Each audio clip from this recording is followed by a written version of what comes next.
So, this is my commentary for my submission for the COVID relief, done quick.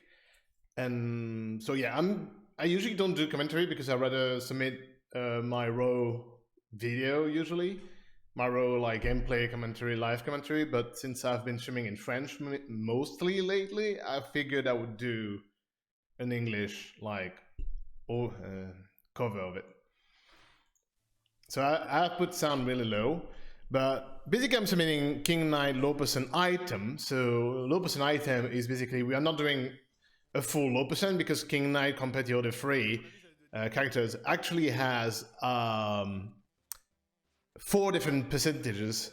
And to do a true low percent, we would have to not get, to actually lose some cards and to do a different movement on the map.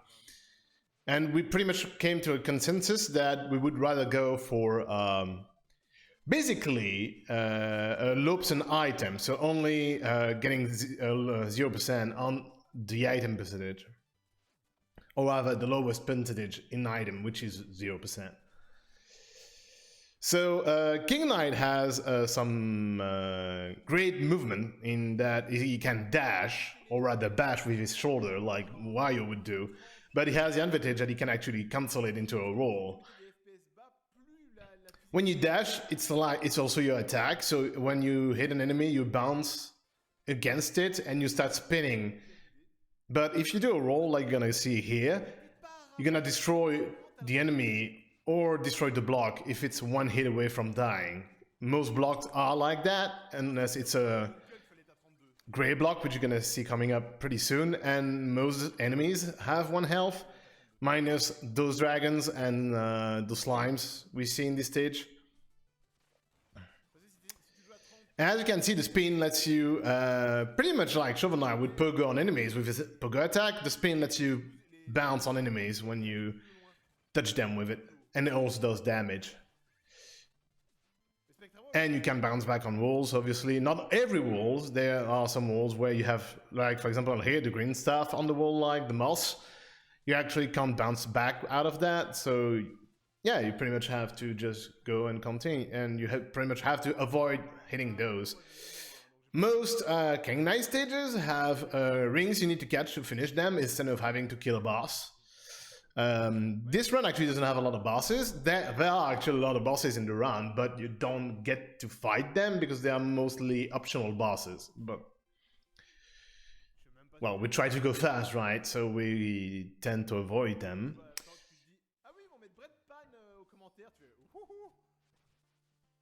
So here you can see we have the lanterns from the Spectre Knight campaign. Here you can also bash onto them and bounce onto them. Against them and bounce on them, so it's pretty good actually. It's really fun to use with King Knight. Actually, I feel like it's a bit more fun to use them with King Knight rather than using them with Spectre Knight for some reason, but that's just my point of view, I guess. And also you saw medals at the top left. Those medals, we don't want to get them because they actually push the percentage up. So we don't want to get them, not at all. We will see later on though, I'm getting 1 item that actually doesn't push the percentage up, and even if you got like a ton of them, it would not push it up, so it's fine. And then I'm doing a really bad French joke, so whatever. So the context of that one is that I was going for the first sub 44, or pretty much just trying to improve my war record, or used to be war record, whatever.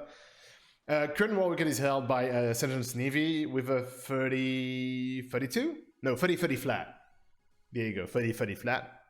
And so in this PB I'm getting a 33-55, which is decent, but we know we can push the game really far, but we're way further than that. But the problem is that RNG is a big part of this run compared to, well, Shovel Knight is kind of RNG, but King Knight being shorter, the RNG impacts it way more, and you have a lot of bosses that are actually very RNG. For example, the boss we just fought, Spectre Knight, actually is very RNG compared to, let's say, for example, well, actually the Tropical King, which is one of the bosses of this run. Yeah, you actually fight the Tropical King here. But anyway, So here, going back. Oh yeah, that's something you see a lot too, is that when you go back to the ship, because you actually go back to the hub a lot, in this specific game, it's actually faster to quit out and then come back, because when you quit out, you are put back onto the map, and the side effect of it is that you don't see the animations of a new stage being available, so you just go straight into moving pretty much, minus the fact that enemies has to move on the map because it's a Mario 3 type of map. So you might see me roll through transition quite often. It's actually because it pushes you a bit further into the room, which gives you like a head start for cycles and stuff like that. So that's actually pretty cool. So here we see a new mechanic, which is those trampoline, basically. I don't really know what it is, but basically they're trampolines, and when you bounce on them, you start spinning right away and go really high. So you need to be careful about those, but that's the thing. In this stage is actually really hard because we have a really dumb jump. We actually have two really dumb jumps. And as you can see, when you grab a ladder, you reset your bash. Because when you bash into a wall, you can't bash again. You basically can only bash once in the air. But if you grab a ladder after bashing, so here I didn't get the jump, so I realized that I jumped too early. So I went back to be sure to not die, which gonna cost me maybe 1.5 seconds, maybe 2 seconds. And here we are completely skipping the room, how we are supposed to do it, because we are supposed to hit the book and then going to the left, wait for the book to disappear, then go to the right, and then you'll be able to get through that, but we don't. And here we're cutting actually the cycle of actually having to reactivate the book, and we do it in one cycle of books, which is pretty nice.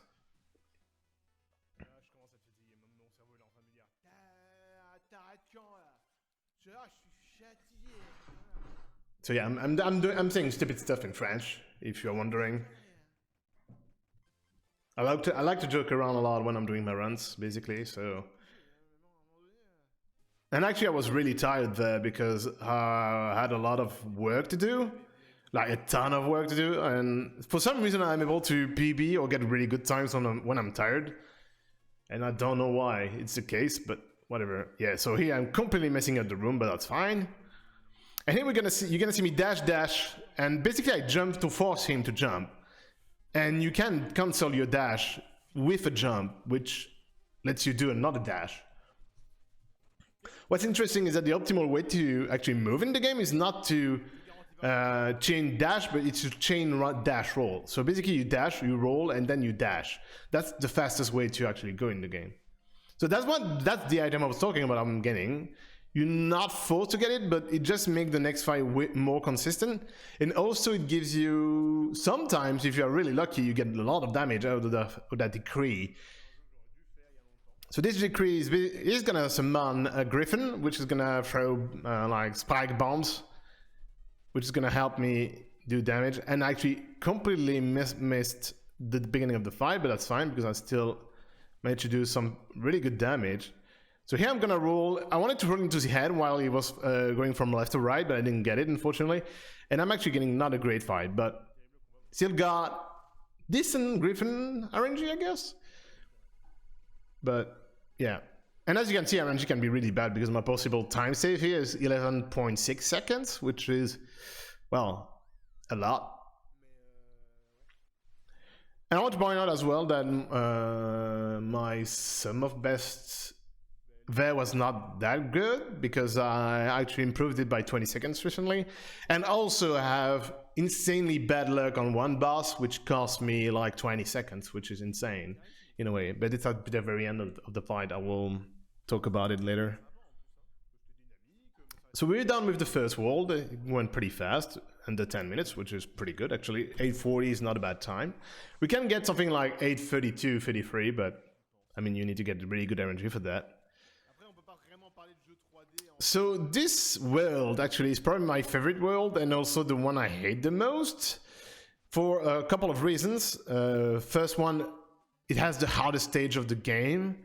And not because it's hard to execute, because you have hardest stage to execute, it's just that It's cycle based, and if you do one mistake, your cycle is completely off, and it's really hard to figure out the actual cycle you're on. This stage is actually really cool to go through, minus the beginning, because you saw the bubbles at the very beginning. Those are RNG actually, the bubbles going up in the first big room. So yeah, you have to deal with those. You have to react to it. Usually it's not bad, but sometimes it can be. And those frogs are RNG as well, but whatever. So it's actually a really good stage to go through. It's really fun. The only problem with that is that the beginning is a bit boring, but the end is insanely fun to do. Why I'm saying it's boring because we can't actually skip any of this. That's really unfortunate. We wish we could actually go up there, but it's just not doable yet. Maybe we'll find something someday, but as far as we know, it's not really doable for now, which is kind of unfortunate, but that's how it is. So yeah, I got hit, which is not what I wanted to do, but that's fine. And here I don't do what you would do if you want to go for the fastest time, which would basically be bouncing off that big fish jumping out of the water there and then going straight to the red ring. Instead, I'm actually going around because I don't want to play with the RNG of the two fishes at the top. And here you want to do optimal dashes, which I'm not doing here, but I got actually really lucky there. I didn't think it would actually work. And here those dashes are actually really important because they're actually not hard to do, but if you miss one, you die. So yeah, actually very important to be precise there. So now I'm going to probably the most interesting stage to execute here because there's actually not a single bit of RNG here, which is really cool. And you have to make a cycle here, which you're gonna see in the next room. Here I'm roll at the very end so I can set up that jump, and I got it. And here you barely arrive there to get that platform cycle, which is global, by the way. Here we are gonna skip one of those, I don't know how to call that in English, my bad. But one of those platforms, when you hit the tube, you get that platform to come out in the direction it's facing, and we get able to skip one of them. Obviously it's color-coded. And here you basically activate the one at the bottom left with my webcam, you don't see it. But yeah, it's gonna activate a long room, which we can't skip, unfortunately. We can skip a bit of the end by just doing a dash, but that's it. And it's actually not that much. It's not very risky either. In this case, I'm not taking it risky. And now coming up, we have probably the worst stage of the game. Like, it's not RNG at all, but we all hate it. Like, I think there's a consensus that we hate that stage, at least in low percent. Because basically, you are really short on health with King Knight, because, something I didn't talk about actually, is that he has full health, but it's actually 4 points of health. So you take a damage, you lose a heart, and that's the only thing you have. But the thing interesting with King Knight is that when he's damaging enemies, after 3 hits, he gets heart. A heart drop, rather, and you can get it to heal. So here I'm skipping the room by waiting for the rat to jump. I'm actually forcing him to jump, I'm enabling it. And here I'm taking a damage boost, which means I have 2 health. And you're gonna see that on the cycle I'm using, I'm gonna take another one, which means I'm gonna be at 1 health. And that's why this stage is horrible, because if you do one mistake and taking an extra damage, you are off cycle and you can't do any damage boost anymore, which is really bad. Here I'm gonna get the cycle that I want, taking the damage boost here and then dashing. Here I'm gonna play it a bit slow. Here, dash, dash there. I could actually dash on the second one, the second to last, and gaining some time, but I wanted to go save there. I was really tired, so I didn't want to do dumb stuff I'm not used to. So this stage is actually a really good stage to go through. You have not much RNG in it. Actually, even the boss is not RNG, but it's really hard to do. So here we want to dash to the ladder to avoid having to deal with those 2 fishes, trapple fishes, and that big fat knight, fat red. I don't know how to call it. I don't know the name of them. And yeah, I'm basically setting up here to go through that room safely. It's not the fastest way to do it, but I feel like it's just safe and fast enough for me. And here we have to push the boat by shoulder tackling it, I guess, shoulder bashing it. And we're not gonna go through the end, we're just gonna go up there, doing dash, jump, and then set up like that, so that way we can go through that room. We can't actually dash all the way, which is unfortunate. And now I'm singing a song I'm not gonna sing during the marathon, because it's really not family friendly, but... And it's in French, so... yeah.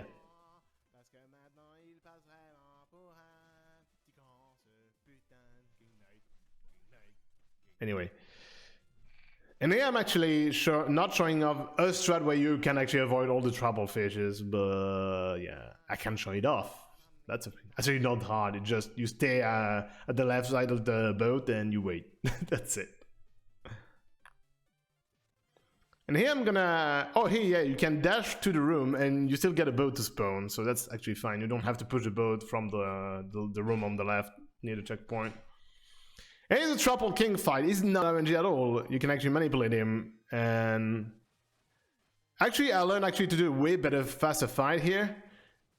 But I think I'm getting a really good fight here.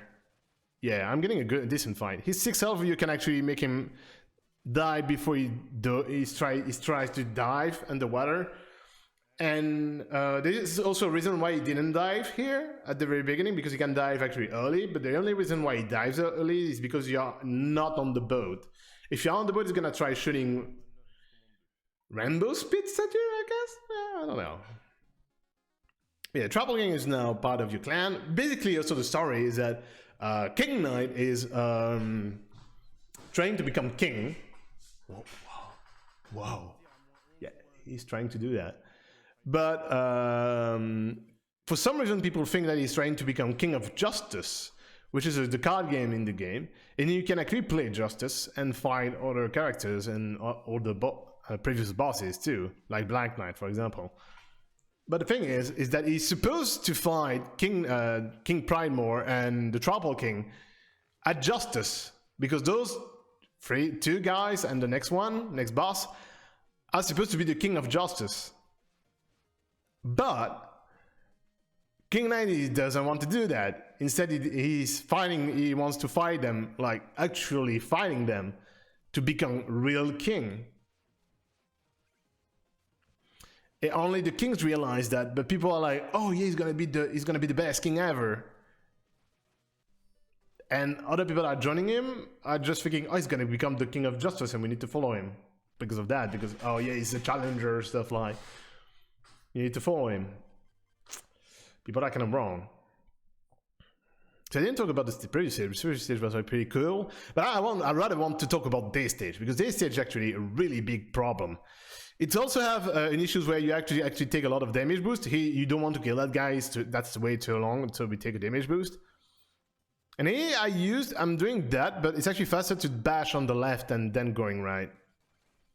So here we abuse the fact that we can roll through blocks, and we roll actually for 2 blocks. And here, that's a strat that's pretty interesting. You gain a lot of time. You could actually do a bash directly to the wall, but we'd rather do that because it's way easier to do. It's barely slower, so it's fine. So here I'm dashing very precisely to be able to do this, and I'm really low on health, so now I need to be careful.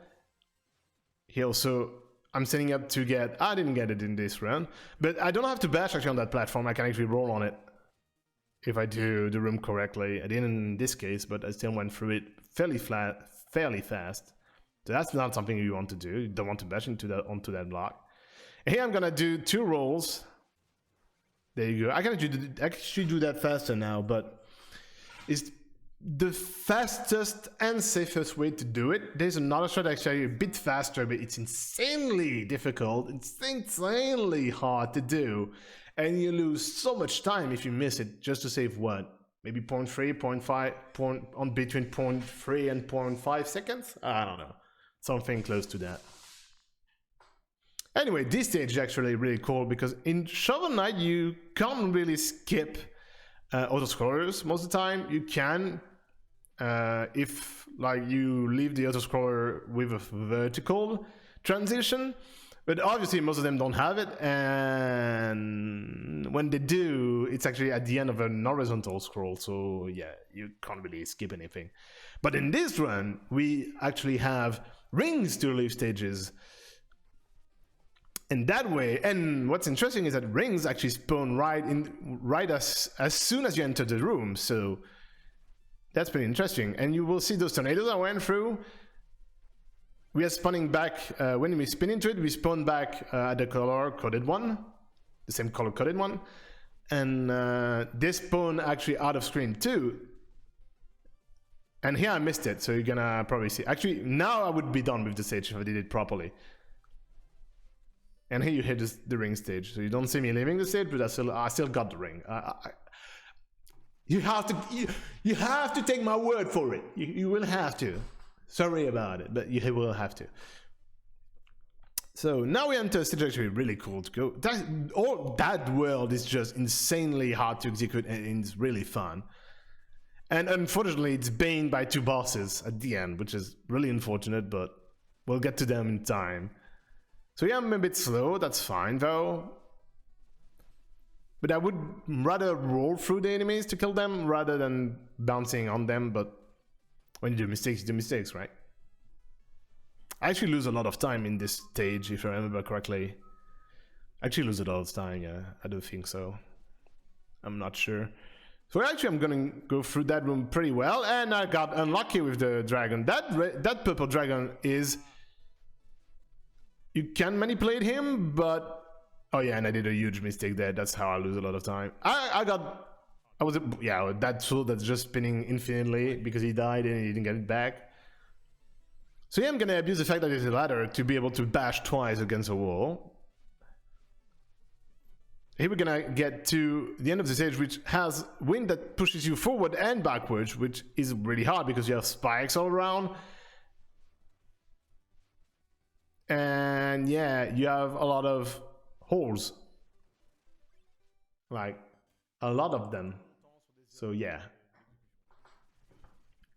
And now we're gonna fight a boss, which we thought was not skippable. And we actually found a way to skip it. Well, Magic Man rather found a way to skip it. No, someone found a way to skip it and Magic Man made it consistent rather. And this boss actually has 2 phases. One when... This one, which we already fought before, when he gets at 8 health, or rather 4 health, 4 bubbles, so 8 health, he's gonna start transforming right now. When we can skip the last phase with that setup, right? So we need to be below the platform when he's at 8 health, and then start bashing. First bash, then pogo, then bash again. The platform helps us stay low and not go too high. Then bash, pogo, and then pogo bash to finish it because he's at 2 health.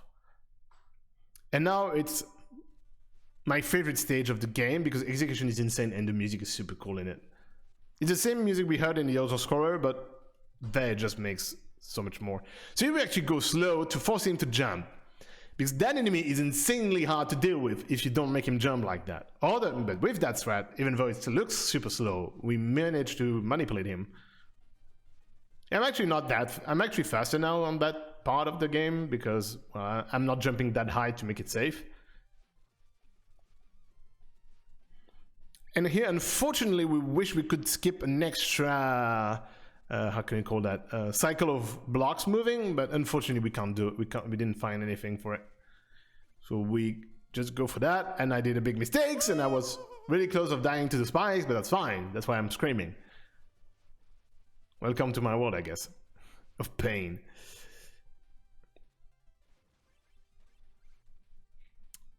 And we're gonna come up to, sorry, I'm gonna manipulate that guy. That guy is way more consistent than the previous dragon, Purple Dragon Knight.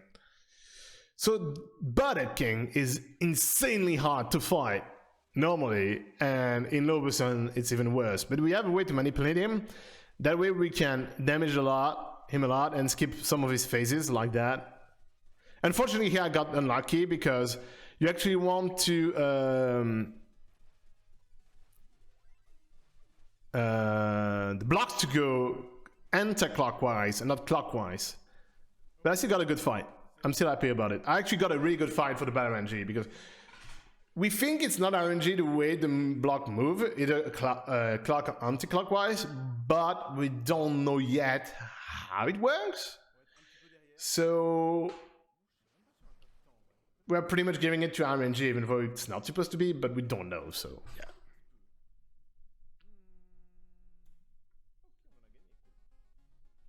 Oh yeah, and that Spectre fight I did is probably the fastest Spectre fight anybody ever got in a run. It's actually really hard for me to PB because of that, because as soon as I get bad RNG from Spectre Knight, I'm basically losing time. It's pretty insane. Here we get to World 4, which is a Tower of Fate stages rather. And it's pretty much a gauntlet of everything we've fought until now. Oh, and yeah, they added fairies that explodes, because why not? I guess they were thinking about my nickname to an extent. I don't know, maybe not, probably not. Ouch. And yeah, the Dark Room is back, because he had to be back. So here we're gonna bash on 2 spikes, but actually we don't bash into the spikes. In Shovel Knight, all the spikes are always like 1 pixel shorter than the actual ground they're next to. And that's why the bash really works, otherwise we would get killed, but that's a thing. Or maybe it's not 1 pixel shorter, but it's either 1 pixel shorter or it's exactly the same and the wall is advantageous, but I would guess it's 1 pixel shorter to make it fair.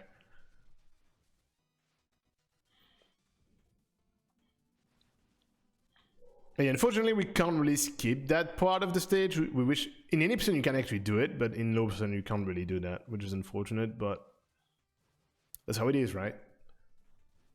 I'm always, if you're wondering why I'm always lifting my head that way, it's because I changed my webcam place from that screen to that one, and that's why I'm always looking there instead of looking there. Don't know why. Maybe because I'm used to it. Oh, in this stage, the execution is actually really insane. I don't know why I did that. I'm tired. That day I was tired, so I don't know why I was doing that, but that's fine. So yeah, here if you get hit by that guy, you don't want to get hit by that guy, but if you get hit by that guy, it's better to kill him. Because you are guaranteed to get hit a second time if you don't kill him, which is a thing, but yeah. And yeah, I'm doing dumb stuff, but I still managed to go through.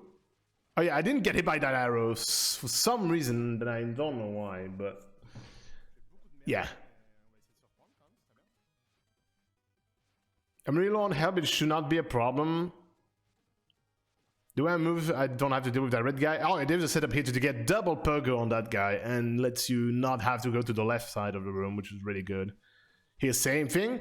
Oh, and by the way, that pogo is not risky to get the medal because you don't get high enough with that setup. So that's pretty cool too. So yeah, I didn't want to bash on that. I didn't want to kill that guy. And hey, I nearly died, which is fine.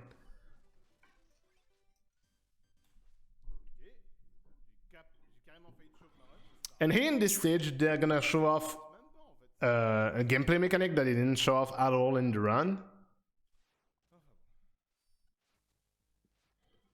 Which is basically warping from one side to another. It's not new, but it exists in this game. I'm not a huge fan of it, but yeah, I got damage boosted there. I could actually gone to the platform right away, maybe? I'm not sure. It was really short though. And I think here I'm not doing... Oh yes, I'm doing it. Okay, I wasn't sure that I was doing that strat, but yeah, basically you can skip the whole room by just... Here I got lucky there. Well, I got a good... I had a good reaction because I saw the slime going down, but yeah, usually you want the slime to stay in place or barely go to the left side, not go to the right. That's the worst case scenario there. I know Magic found another way to do that room, but it's kind of hard to execute, and I'm not sure it's actually faster. So I need to check it out. And yeah, here we are into auto-scroller territory, and I actually did something really dumb. Actually, really dumb. I'm so tired I'm really doing dumb mistakes here. I don't know why I'm doing that, but I was able to recover it somehow. That's, I think, one of my specialties, that I tend to be able to recover somewhat easily from any really dumb mistakes I tend to do, because I tend to do a lot of mistakes, but I tend to recover from them. Somehow, I get used to doing mistakes, but I'm not able to correct the fact that I'm doing mistakes. I don't know. That's probably just an excuse for me. But anyway, so yeah, the auto scroll is not that much of an interesting. There's actually a skip you can do at the very end, which lets you grab a ladder earlier, but is insanely risky. And most people are actually not going for it anymore, because you tend to lose runs on that very skip. Because the skip is actually RNG due to rats being in the way, and they move depending on your position, but not really. They kinda do that, but they still do what they want. So here, those two rats I'm talking about. Here I'm facing right to be able to damage boost on the block if I ever get hit. And here I'm having a hard time to catch a ring. There you go.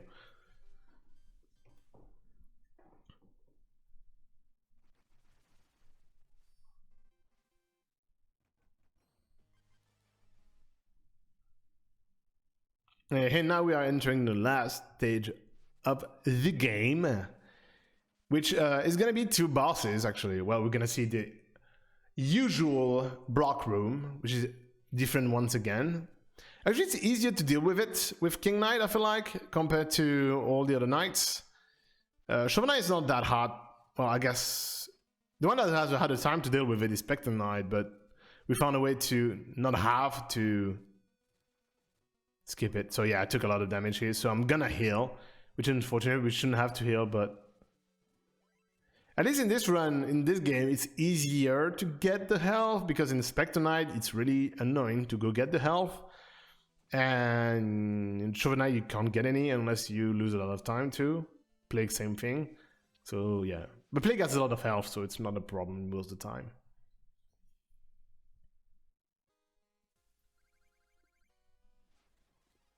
And here we go.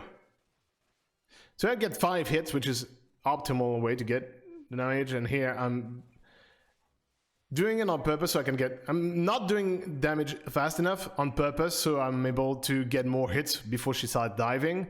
Because those dives are insanely RNG, you can't really do too much about it. Yeah, I did a small mistake. But I'm still getting a good kill, which is really nice. The thing is that I think I'm gonna get a bad fight against the second boss, which is actually not RNG, but I was not used to do it properly. So yeah, that's a bit unfortunate, but whatever. So I don't know yet if I'm gonna be having a race with anyone, or for that matter, if races are possible with the actual GTQ, but I guess we are able to actually talk about it later, so we'll figure it out. I hope so, at least. Here is the last boss of the game, which you can only damage the side, basically his ears, I guess, his ears. And you can only damage him by bashing against that. Any item would not do any damage to it, which is really unfortunate.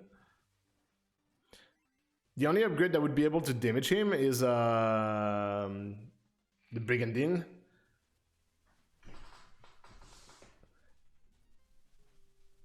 And here I'm waiting on purpose, so that way he's forced to throw the hands on the left side instead of the right side, so I can damage him a bit more. There's not an optimal fight, by the way. There's a way faster way to kill him, but it's good enough for me. I like it. Oh, and there's also a new strat that we didn't know about when I got my time here. But basically, when you have to fight the second phase, well, you can get your gun on his head early, but you don't have to land on that hand. If you don't hand on the land, you don't have to do those phases where he's moving around and using his hand to fight you. So you don't have to deal with that really risky thing. And I'm happy because it's the first ever sub 34. And it's actually a 33.55, but I actually hit late, super late, my split. And yeah, I'm super happy. But anyway, thank you for watching. That was my submission for... Actually, I want to make sure. Is it coronavirus relief or COVID relief? I think it's COVID-19 relief. Corona relief. Okay, Corona relief done quick. So that was my submission for Corona relief done quick. I was exploded rare. And see you next time if you accept my run, I guess.